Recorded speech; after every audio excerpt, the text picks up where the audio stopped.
Lince TV, política y noticias. Las feministas se han inventado una nueva opresión, porque no tenían suficientes opresiones y han creado una nueva, o mejor dicho, algo que ya existía lo han redefinido para de esta manera poder victimizarse. Y lo peor de todo, como explicaré después, es que me temo que tienen razón y que sí que están sufriendo este trastorno o esta opresión. ¿Cuál es la opresión susodicha que nos trae hoy aquí? Pues la siguiente. El trauma vicario. Nuevo descubrimiento feminista, el trauma vicario.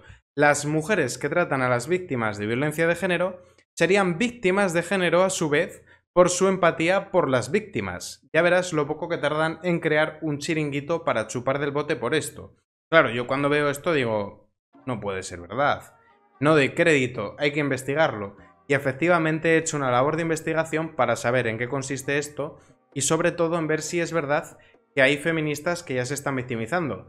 Para sorpresa de nadie, efectivamente, ya tenemos feministas que se están victimizando por sufrir violencia de género a través de esta nueva opresión, que es el trauma vicario, que insisto, es algo que sí que existe, lo que pasa que lo están redefiniendo, como suelen hacer, para poder victimizarse. Vamos a ver primero casos de esto. Mirad, aquí tenemos una feminista lamentándose trágicamente. ¿Estaremos conscientes del trauma vicario derivado de la desaparición de tantas mujeres, adolescentes y niñas? Porque la desaparición de una es el disciplinamiento de todas. Aquí vemos que algo que ella no ha sufrido, como es que le hagan algo malo a una mujer, pues ella cree que sí que tiene derecho a victimizarse y probablemente sí que lo esté pasando mal de verdad, y lo explicaremos luego.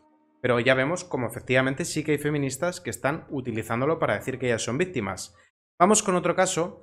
Hablemos de la responsabilidad de las organizaciones de cuidar a su personal de primera línea de atención, de tener programas para prevenir la fatiga por compasión y el trauma vicario, de facilitar atención psicológica y psicosocial a sus equipos. Este trabajo es un quemadero. Y aquí tengo que decir que sí que tienes razón, porque vamos a ver en qué consiste el trauma vicario, que es algo que sí que existe. Cuando hay una persona como un psicólogo, como incluso un cura que está escuchando los testimonios que le dan los que van a confesarse, o una persona que está en contacto con las víctimas, es fácil que esta persona se llegue a sentir mal, y esto es cierto, y esto sí que es el trauma vicario. Lo que no es cierto es que una persona, por ver las noticias, sufra trauma vicario, aunque sí que puede sentirse mal, que lo explicaremos, lo razonaremos luego. ¿Y en qué consiste esto del trauma vicario? Pues aquí tenemos un informe donde lo definen bastante bien. Primaria sería la que ocurre directamente a la víctima, que es la que atraviesa el suceso. Secundaria le ocurre al testigo, es indirecta y contingente, es decir, a quien a través de sus órganos de los sentidos ve, escucha o huele algo relacionado con la traumatización ocurrida a otro. Por ejemplo, que tú veas cómo atracan a alguien, evidentemente puedes pasarlo mal y pensar que te lo pueden hacer a ti. Y terciaria es indirecta y afecta a la familia y amigos más cercanos. Evidentemente, podríamos entrar a meter en terciaria a un psicólogo que atiende a una víctima. Sí que lo pasa mal. Esto me ocurre a mí. Yo estoy en contacto con la Asociación de Hombres Maltratados, estoy en contacto con Anavid. A mí me han contado testimonios como el de Rafael Marcos o como el de Jesús Muñoz. Después yo me siento mal porque tú empatizas con la persona. O sea que esto es real. El tema es si verdaderamente las feministas sienten esto y sufren trauma vicario por lo que les están haciendo a todas, cuando es mentira, no se lo están haciendo a todas. Pues sí, es verdad. ¿Por qué? Porque están metidas en cámaras de eco, están metidas en círculos donde están todo el rato con la matraca de que España es un país muy machista y que las están matando por ser mujeres o las están agrediendo por ser mujeres, al punto de que sí que se lo toman a lo personal y que cada vez que hay un caso de estos, sí que piensan que el agravio lo han sufrido ellas.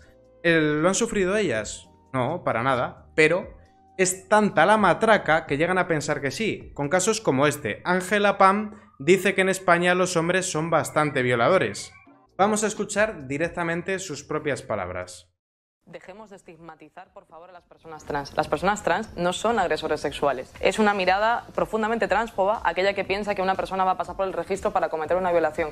Los hombres no necesitan el registro civil para ser violadores. Lo son y, desgraciadamente, en nuestro país lo son bastante. Los hombres lo son, violadores, son bastante.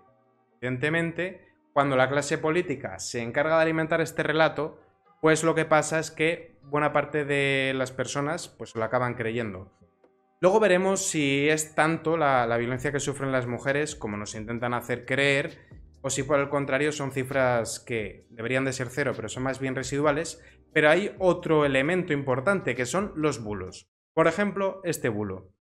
Dice la siguiente activista, Lulo: que me haya tenido que defender un mismísimo 8M me tiene sin palabras, perdón lo amarillista, pero estoy viva para contarlo.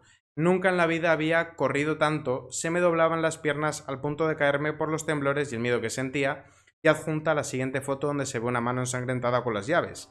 ¿Será esto cierto o no? Bueno, de entrada vemos que muchas personas que se están haciendo eco, como la propia Ciar Castro, y la están dando pues su solidaridad, muestras de afecto, de apoyo.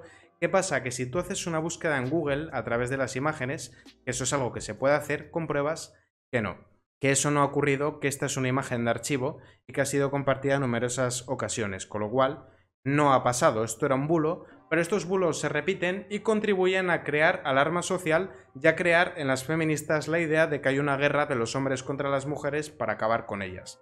Además, como están en esos círculos endogámicos, donde todas se alimentan el relato, pues acaba esto siendo pues algo que se magnifica y que exponencialmente crece. ¿Y qué más ha contribuido a que se cree este relato de que en España las mujeres sufren mucho, al punto de que algunas llegan a desarrollar traumas como el trauma vicario? Pues los medios de comunicación.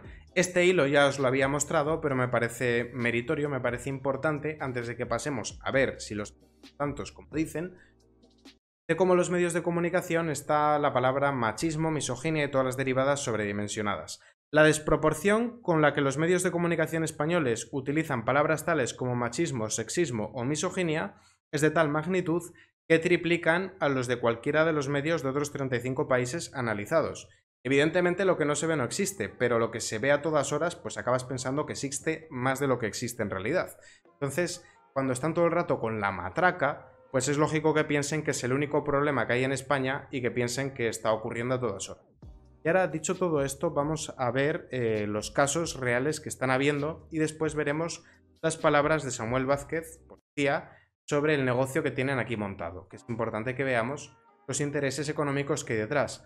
Pero primero vamos a ver una serie de casos comparados con otro tipo de pérdidas de la vida similar. Tomemos perspectiva. Personas que se quitan la vida en una semana, 77. Personas que se quitan la vida en 6 meses, 2000.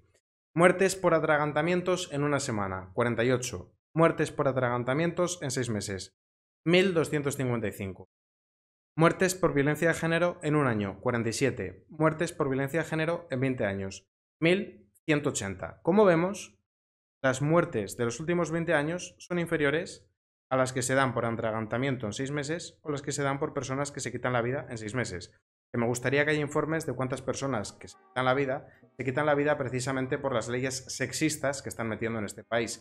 De hombres que al perderlo todo, o de hombres que han sido denunciados en falso, o de hombres que no pueden ver a sus hijos, deciden quitarse la vida. Y ahora vamos a ver el negocio que tienen montado a cuenta de este relato que causa tantos males. Yo vengo de la Comisión ahora de Violencia de Género. Intentar explicarles que los homicidios son multifactoriales, de que de hecho el factor machismo hoy en España, sobre todo entre la población autóctona, es absolutamente residual, de que los factores hay que estudiarlos todos porque el método científico se basa en eso, aunque algunos luego se desechen, no pasa nada.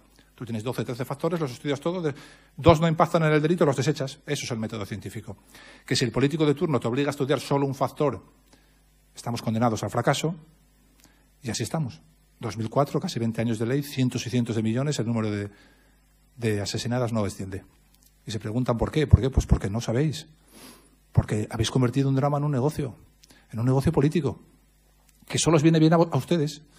Las mujeres, entre tantas denuncias, porque ya está un piropo, es violencia de género, acaban las verdaderas víctimas, acaban que no las logramos localizar entre papeles y papeles, perdemos a las verdaderas víctimas. No os extrañe que a partir de ahora creen un nuevo chiringuito, un nuevo sacadero de cuartos a través de las nuevas víctimas en este caso por el trauma vicario.